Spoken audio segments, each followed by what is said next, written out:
Dalam informasi cara cerdas bernegara kali ini, kita tampilkan sesuatu yang beda. Informasi kali ini akan mulai dengan memisahkan boy from man. Kita semua mengetahui bagaimana seorang anak tumbuh dari akil balik, kemudian menjadi dewasa. Begitu juga di dalam bernegara. Dewasa bukan masalah usia. Misalnya Amerika, negara yang usianya lebih dari 200 tahun saat ini, baru bisa menerima kepemimpinan dari kalangan minoritas. Pertama, pada saat Kennedy menjadi presiden Amerika karena Kennedy beragama Katolik. Katolik adalah agama minoritas di Amerika. Kemudian di periode lalu, untuk pertama kali presiden kulit berwarna Obama, lalu juga bisa menerima presiden koslet macam Trump yang dipilih dibandingkan presiden wanita. Hingga saat ini belum ada presiden wanita di Amerika. Indonesia jauh lebih maju, sudah ada presiden wanita. Bahkan banyak lagi yang tidak mungkin terjadi di negara lain terjadi di Indonesia. Indonesia lebih siap di banyak hal. Karena itu selayaknya Indonesia itu harus menjadi negara pemimpin dunia. Bandingkan dengan negara idola, Tiongkok. Selama komunis akan selalu mayoritas suku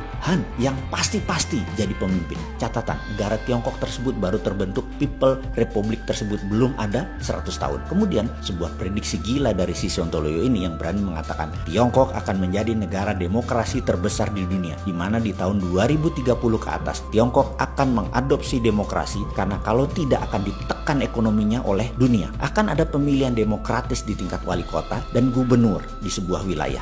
Walaupun ketat pesanan dari Politbiro di atasnya, tapi demokrasi pasti diadopsi oleh Tiongkok. Itulah pesan Trump kepada Tiongkok saat ini. Berkali-kali saya katakan perang Tiongkok-Amerika itu bukan perang dagang biasa. Di belakangnya adalah perang ideologi antara komunis dan demokrasi. Di antara perang otoritarian dan liberalisme. Kalau kapitalisme bagaimana? Cina mengadopsi kapitalisme, namun bukan kapitalisme murni. Kapitalisme globalis yang dianutnya. Dan ini sesungguhnya membuat disparitas perbedaan mencolok antara swasta dan negara, kaya dan miskin. Tersistem untuk hanya sebagian saja yang kaya, yang bisa negara kontrol saja yang harus kaya. Kita akan rincikan bahayanya mengapa jangan sampai Indonesia mengadopsi prinsip tersebut. Di sini kalau sahabat pemakan buku dalam tanda petik, tukang baca, dan punya grup diskusi yang dalam akan mulai memahami bahwa beda kapitalisme modern yang terjadi di banyak negara dengan kapitalisme murni di bawah das kapital Karl Marx. Pemurnian ajaran kapitalisme yang sebenarnya. Nah,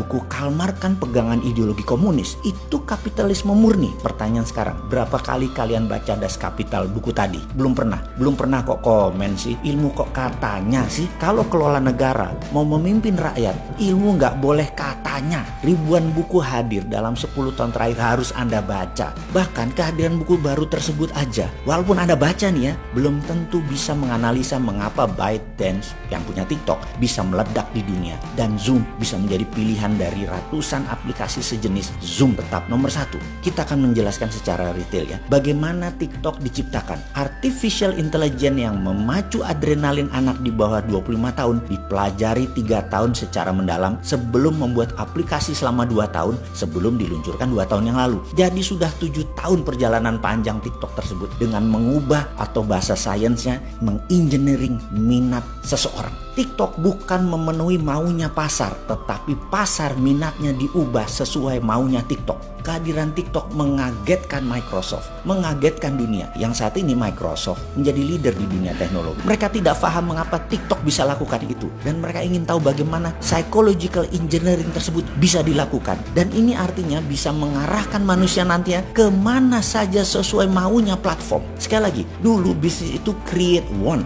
menciptakan keinginan dari sebuah need, dari sebuah kebutuhan. Misalnya, seorang kerja di Jakarta, tinggal di Depok. Kebutuhannya adalah alat transportasi. Dia saat ini naik kendaraan umum. Keinginan dia naik mobil. Maka pebisnis akan menciptakan iklan, advertising, kampanye, meyakinkan orang seperti mereka bahwa naik mobil Mercy yang terbaik, naik Toyota yang terbaik. Misalnya kalau dia Honda, naik Honda yang terbaik. Atau dia penjual Mini Cooper, naik Mini Cooper yang terbaik. Bersaing meyakinkan calon konsumen untuk memenuhi keinginan mereka, wants-nya mereka. Pebisnis tidak bisa create needs. Needs-nya ada dulu, baru mereka menciptakan wants. Namun TikTok menciptakan demand, menciptakan needs dengan didesain. Ada artificial intelligence yang mengawal setiap individu yang begitu Anda download aplikasi mereka, melihat TikTok selama 2 jam ke atas, selesai. Data Anda mereka punya. Bukan data tanggal lahir, alamat rumah, alamat email. Itu mah kuno, dunia nggak butuh lagi data itu. Sudah punya semua, sudah tuker-tukeran di atas sana. Lupakan kalau Anda sok sok-sokan bermain bisnis digital sebatas untuk dapat email, dapat nomor kontak. Itu ketinggalan 10 tahun, Cuk. Zaman FB, IG, Twitter, dan Google rajanya sudah diambil mereka semua.